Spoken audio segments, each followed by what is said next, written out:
कह रहे हैं गाय को राष्ट्रीय पशु घोषित करो।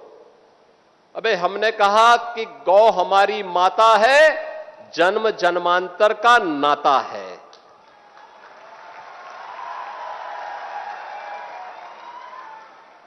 क्या मां और पुत्र के बीच में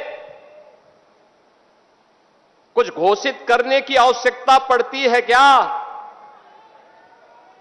क्या किसी पुत्र को बताने की आवश्यकता पड़ती है कि तुम्हारी मां है, इसका सम्मान करो? ये हमारे संस्कार हैं। हमने अपनी मां के बारे में जो सम्मान का भाव रखते हैं वह भी, और हमने गाय को माता माना है।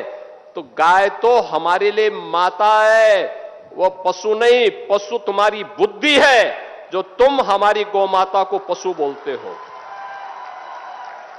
उसकी उद्घोषणा भी करने वाले नहीं हो।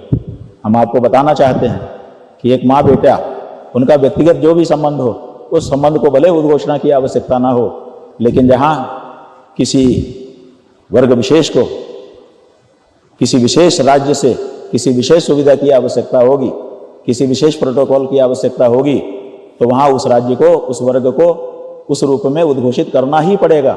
बिना उद्घोषित किए कुछ नहीं हो सकता। आपने हमारे समाज में कुछ लोगों को ओबीसी उद्घोषित किया, कुछ लोगों को एससी एसटी उद्घोषित किया, तब ना उस रूप में उनको जो कुछ आप देना चाहते हैं दे पा रहे हैं? क्या जरूरत थी इस रूप में उनको उद्घोषित करने की? उद्घोषित किया ना। तो इसी तरह से जब राज्य गौ को माता के रूप में उद्घोषित करेगा, तब जाकर के राज्य उसके लिए संरक्षण के, संवर्धन के नियम बना सकेगा, तब जाकर के उसके लिए उसी अनुरूप का फंड निकाल सकेगा, तब जाकर के उसके बारे में सब कानून बना सकेगा। ये सब तब हो सकता है जब पहले उसकी उद्घोषणा की जाए। इसलिए गौ माता के संरक्षण के लिए, संवर्धन के लिए और उनकी प्रतिष्ठा को विद्यमान रखने के लिए जरूरी है कि राज्य पशु सूची से गौ माता को हटाए और राज्य माता के रूप में उनको उद्घोषित करे, जो आप नहीं करना चाहते हैं। मुसलमानों को आप कह रहे हैं कि पशु बुद्धि है, लेकिन असल में आपकी उत्तर प्रदेश सरकार की पशु बुद्धि है, जिसके मुखिया इस समय आप हो। इसलिए मुखिया होने के नाते आप पर भी वो बात लागू होती है। और आप ये जो कह रहे हो कि उद्घोषणा की आवश्यकता नहीं है, हमने शिवाजी और जीजाबाई का उदाहरण देकर के आपको बता दिया कि उद्घोषणा की आवश्यकता है। बिना उद्घोषणा के आप गाय के लिए विशेष कुछ भी नहीं कर सकेंगे। आपने पशु सूची में रखा है, पशुओं के कल्याण के लिए जो कुछ आप कर सकते हैं उतना ही कर सकेंगे। लेकिन जब माता के रूप में उद्घोषणा हो जाएगी गाय की, उसके बाद आप एक अलग से उनके लिए प्रोटोकॉल बना पाएंगे, आप अलग से उनके लिए एक व्यवस्था बना पाएंगे, आप अलग से उनका सम्मान सुरक्षित रखने के लिए नियम विनियम बना पाएंगे। बिना उसके आपके द्वारा ये संभव नहीं है। इसलिए एक राज्य के लिए ये आवश्यक है कि वो जिसके लिए एक विशेष सुविधा देना चाहता हो, उसको किसी एक विशेष शब्द से उद्घोषित करे। तो बिल्कुल एक माँ बेटे के बीच में परस्पर उद्घोषणा की व्यक्तिगत रूप से भले आवश्यकता ना होती हो, लेकिन एक राज्य को इसकी आवश्यकता है और वो आपको करना होगा। आपको माने उत्तर प्रदेश के मुख्यमंत्री को करना होगा। आप नहीं करेंगे तो आप जाएंगे, दूसरा आएगा, वो बैठ करके वहां उद्घोषणा करेगा। लेकिन मुख्यमंत्री ये उद्घोषणा करेगा।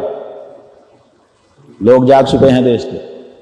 आप मुसलमानों को कह रहे हैं कि इनकी पशु बुद्धि है, इसीलिए ये गाय को राष्ट्रीय पशु बनाने की वकालत कर रहे हैं। आदित्यनाथ जी, अजय बिष्ट जी, हम आपको याद दिलाना चाहेंगे कि 2009-2010 का समय याद करिए। विश्व मंगल गौ ग्राम यात्रा निकली थी। आपने गोरखपुर में उसका स्वागत किया था, हमें पता है, क्योंकि जब वो यात्रा काशी आई थी तो हमने उसका विरोध किया था। 2 कारणों से विरोध किया था। एक कारण तो यह था कि एक फर्जी व्यक्ति को शंकराचार्य बना करके आप लोग घुमा रहे थे। हमने कहा काशी में यह फर्जी व्यक्ति शंकराचार्य के रूप में घुसना नहीं चाहिए। खबरदार, गाय का नाम लेकर के फर्जी आदमी को काशी में शंकराचार्य बना के आप लोग नहीं लाइए।